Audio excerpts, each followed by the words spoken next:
Selamat pagi dan salam sejahtera untuk kita semua.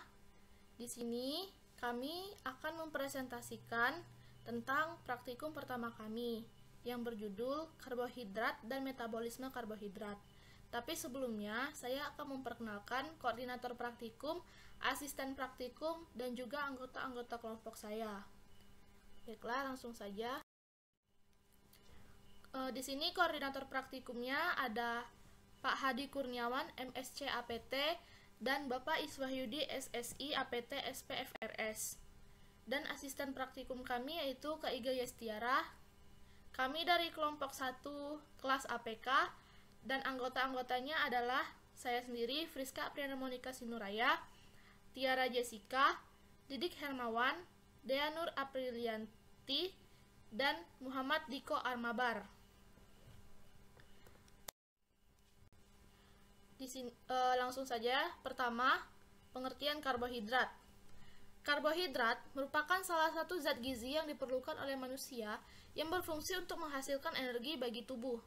Karbohidrat merupakan nama kelompok zat organik yang mempunyai struktur molekul yang berbeda-beda. Dapat persamaan-persamaan dari sudut kimia dan fungsinya. Semua karbohidrat unsur karbon, hidrogen, dan oksigen. Tujuan dari praktikum ini adalah yang pertama, melakukan isolasi amilum atau pati dari ubi jalar. Yang kedua, mengidentifikasi hasil hidrolisis amilum.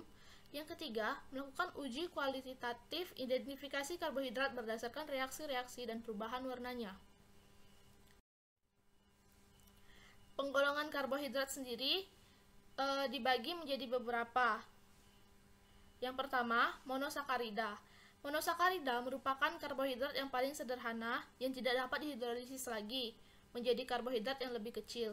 Ada 3 jenis monosakarida yang mempunyai gizi, yaitu glukosa, fruktosa, dan galaktosa. Yang kedua adalah disakarida.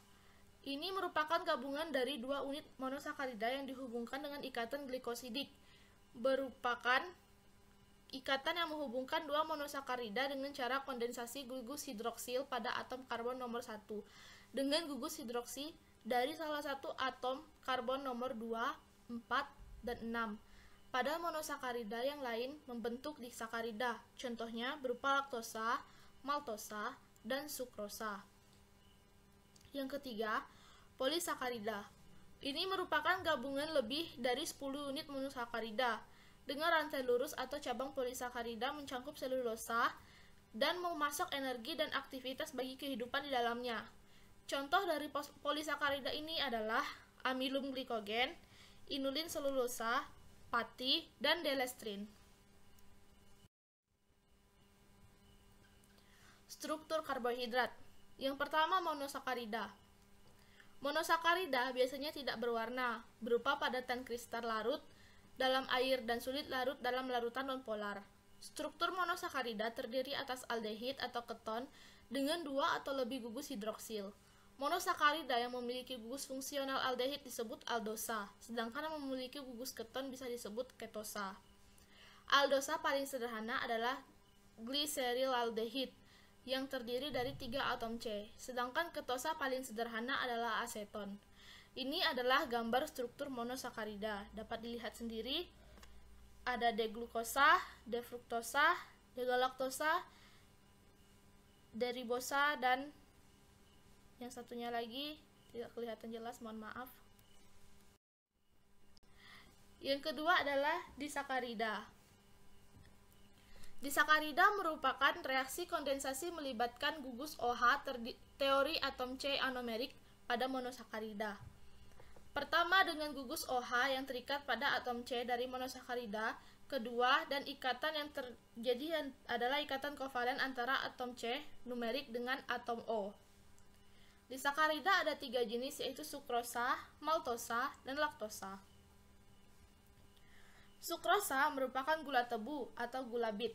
Maltosa tidak terdapat bebas di alam.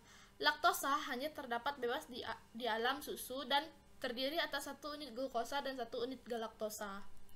Nah, ini adalah gambar struktur sukrosa, maltosa, dan laktosa.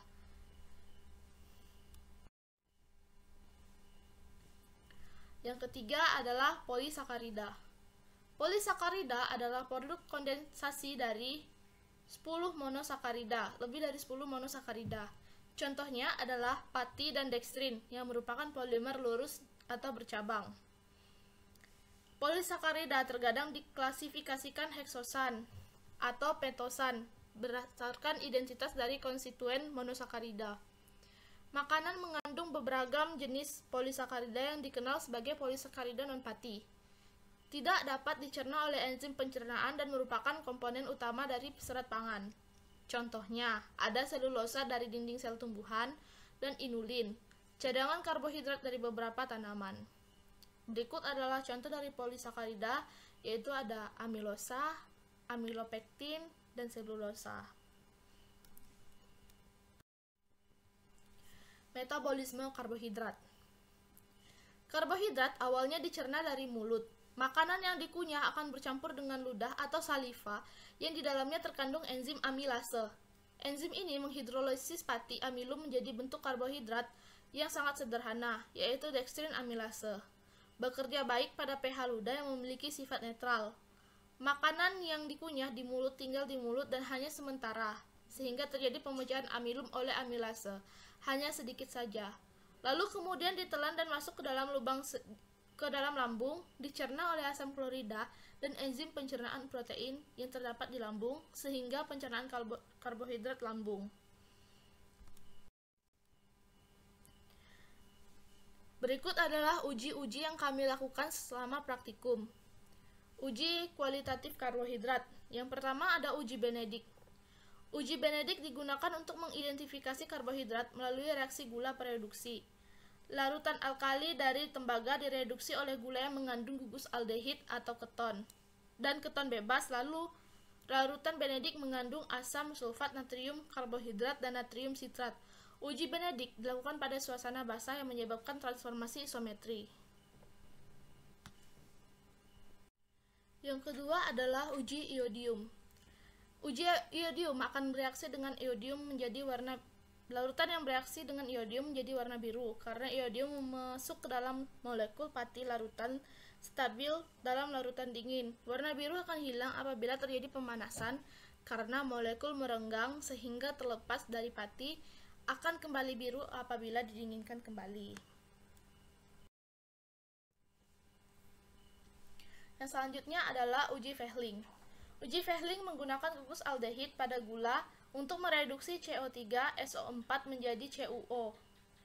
Dipanaskan dalam keadaan basah.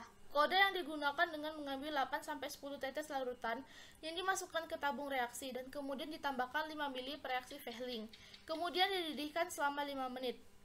Positif adanya gula produksi ditunjukkan dengan adanya endapan merah bata. Yang keempat, uji Molis. Uji Molis dilakukan dengan cara reaksi Molis terdiri dari alfa-naftol dalam alkohol 95%. Uji Molis dilakukan untuk mengetahui ada tidaknya karbohidrat dalam senyawa tersebut. Kelima, uji Seliwalnov.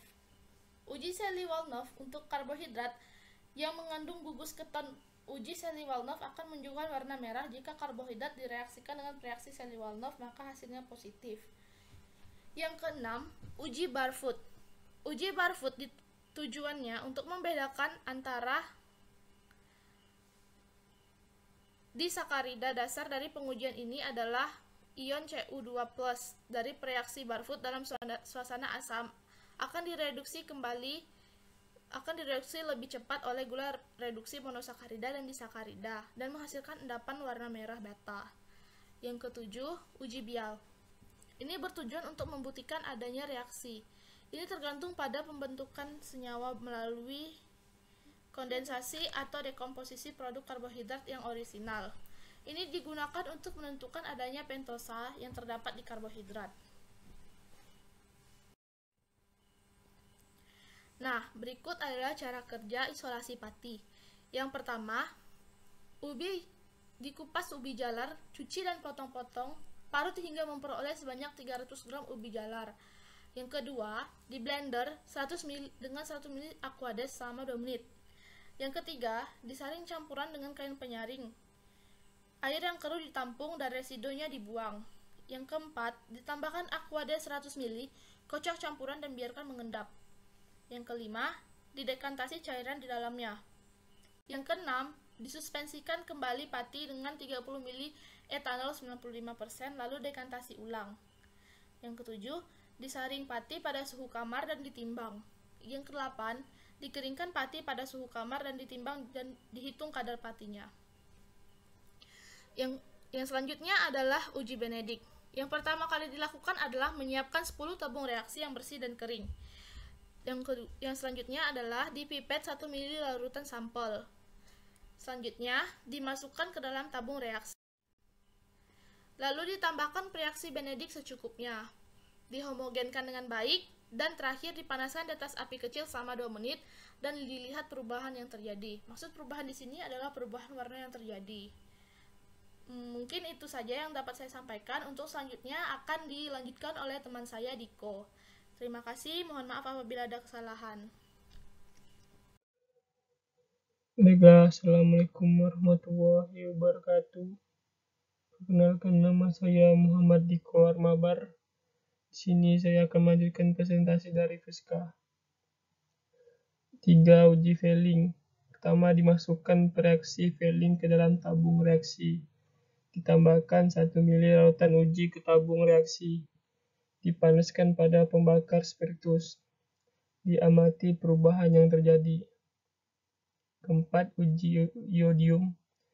Disiapkan 10 tabung reaksi yang bersih dan kering. Dipipet 1 ml larutan uji. Dimasukkan ke dalam tabung reaksi. Ditekan secukupnya larutan iodium. Diamati perubahan warna spesifik yang terjadi. Dibandingkan dan dicatat hasil pengamatan. Kelima, uji molis. Dilarutkan 12,5 gram alfa naftol ke dalam alkohol 95% sampai volume tepat 250 ml. Dimasukkan 15 tetes larutan uji ke dalam tabung reaksi. Ditambahkan 3 tetes reaksi molis dan kocok. Dimiringkan tabung reaksi, lalu dialirkan 1 ml H2SO4 pekat melalui dinding tabung agar tidak bercampur. 6. Uji Selivanov. Dicampurkan 3,5 ml resorcinol 0,5% dengan 12 ml HCl pekat, lalu encerkan dengan aqua D sampai 35%. Dimasukkan 5 tetes larutan uji dan 15 tetes reaksi Selivanov ke dalam tabung reaksi. Didihkan dalam api kecil selama 30 detik atau dalam penangas air mendidih selama 1 menit. Yang ketujuh, uji Barford. Dilarutkan 13,3 gram kristal tembaga asetat dalam 200 ml air. Saring bila perlu. Ditambahkan 1,9 ml CH3COOH glasial. Dimasukkan 10 tetes larutan uji dan 10 tetes reaksi Barford ke dalam tabung reaksi. Dicampurkan dan dipanaskan di atas api kecil sampai mendidih selama 1 menit atau dalam penangas selama 3 menit. Yang 8, uji Bial. Dilarutkan 5,0 gram orisinal dalam alkohol 95% sampai 100 ml. Dimasukkan 5 tetes larutan uji dan 10 tetes reaksi Bial ke dalam tabung reaksi. Ditambahkan HCl pekat, lalu dipanaskan pada api kecil sampai timbul gelembung gas ke permukaan larutan. Yang ke-9, hidrolisis pati. Dimasukkan 5 ml amilum 1% ke dalam tabung reaksi. Ditambahkan 2,5 ml HCl2n. Dicampurkan kemudian dipanaskan di atas penangas air mendidih. Diuji dengan iodium setelah 3 menit. Diambil 2 tetes larutan, ditambahkan 2 tetes iodium dalam porselen tetes. Catat perubahan warna. Dilakukan uji iodium selama 3 menit sampai hasilnya kuning pucat. Dihidrolisis selama 5 menit, didinginkan. Diambil 2 ml larutan dihidrolisis, dinetralkan dengan NaOH 2%. Diuji dengan kertas lakmus. dilakukan uji dengan reaksi Benedict. Hasil isolasi pati. Pertama, dikupas ubi jalar, cuci dan potong-potong parut hingga diperoleh sebanyak 300 gram ubi jalar. Pengamatan. Ubi yang awalnya keras menjadi sedikit halus dan kecil-kecil. Kedua, di blender 100 ml Aquades selama 2 menit. Pengamatan ubi menjadi halus dan agak cair. Ketiga, disaring campuran dengan kain penyaring. Cairan yang keruh ditampung, residu atau ampas dibuang. Air. Pengamatan air pati keluar, pati dan airnya terpisah. Pati di bawah dan air di atas. Keempat, ditambahkan Aquades 100 ml, kocok campuran dan biarkan mengendap. Pengamatan keduanya menyatu dan kemudian terpisah lagi. Kelima, didekantasi cairan di atas. Pengamatan terpisah antara zat cair dan zat padat. Tetap masih ada yang menyatu. Keenam, disuspensikan kembali pati dengan 30 ml etanol 95% dan didekantasi ulang. Pengamatan padatan dan cairan terpisah. Ketujuh, disaring pati pada suhu kamar dan timbang. Pengamatan terdapat endapan dan menggumpal. Ke-8, dikeringkan pati pada suhu kamar dan ditimbang. Pengamatan endapan menjadi kering dan terbentuk bubuk. 9, dihitung kadar pati. Pengamatan hasil dari pati sebesar 2,018%. Bobot pati sama dengan 9,940 gram. Persen bobot pati sama dengan bobot pati atau bobot awal sampel kali 100% sama dengan 9,940 gram atau 600 gram kali 100 sama dengan 1,6567%. Hasil uji Benedict. Pertama, disiapkan 10 tabung reaksi yang bersih dan kering. Pengamatan tabung reaksi yang disiapkan 3 tabung. Kedua, dipipet 1 ml lautan sampel. Pengamatan sampel di dalam tabung reaksi. Ketiga, dimasukkan ke dalam tabung reaksi. Pengamatan sampel masuk ke dalam tabung reaksi. Yang keempat, ditetesi reaksi Benedict secukupnya. Pengamatan sukrosa berwarna bening, amilum putih keruh, glukosa warna putih bening. Yang kelima, dihomogenkan dengan baik. Pengamatan larutan homogen. Yang keenam, dipanaskan di atas api kecil selama 2 menit. Diamati perubahan yang terjadi. Sukrosa berwarna biru bening, amilum biru pucat, glukosa biru putih kebiruan. Hasil percobaan uji molis. Zat yang diuji atau yang dilakukan di lab hanya 3, yaitu amilum atau pati. Hasilnya ungu pekat. Gula produksi positif. Yang kedua, laktosa. Lapisan ungu di bawah. Gula produksi positif. Yang ketiga, glukosa. Hasilnya cincin ungu. Gula produksinya positif. Uji iodium. Pertama, disiapkan 10 tabung reaksi yang bersih dan kering. Pengamatan tabung reaksi 3 buah. Kedua, dipipet 1 ml larutan uji. Pengamatan amilum bening, laktosa bening, glukosa putih keruh. Ketiga, dimasukkan ke dalam tabung reaksi. Pengamatan sampel di dalam tabung reaksi. Keempat, diteteskan secukupnya larutan iodium. Pengamatan larutan tertetes. Yang kelima, diamati perubahan yang terjadi. Pengamatan amilum warna biru, glukosa orange, sukrosa orange kecoklatan. Dibandingkan dan dicatat hasil pengamatan. 5. Hidrolisis pati. Pertama, disiapkan 3 ml amilum 1% ke dalam tabung reaksi. Pengamatan warna amilum putih. Kedua, ditambahkan 2,5 HCl. Pengamatan larutan berwarna putih. Ketiga, dicampur dengan baik kemudian dipanaskan di atas penanas air mendidih. Pengamatan larutan berubah menjadi bening. Yang keempat, setelah 3 menit diuji iodium dengan mengambil 2 tetes iodium dalam porselen. Pengamatan menit ketiga, merah bata. Menit ke-6, merah bata. Kelima, dicatat perubahan warna yang terjadi. Pengamatan menit ke-9 berwarna merah kecoklatan. Menit ke-12 berwarna oranye kemerahan. Yang keenam, dilakukan uji iodium setiap 3 menit sekali sampai hasil berwarna kuning pucat. Pengamatan menit ke-15 berwarna orange. Ketujuh, dilakukan hidrolisis selama 3 menit. Selanjutnya didinginkan. Pengamatan menit ke-18 kuning, menit ke-21 kuning pucat. 8. Diambil 2 mili larutan hidrolisis lalu dinetralkan dengan NaOH 2%. Pengamatan larutan menjadi netral. Diuji dengan kertas lakmus. Yang ke-10, dilakukan uji dengan reaksi Benedict. Larutan berwarna kebiruan. Masuk ke pengamatan.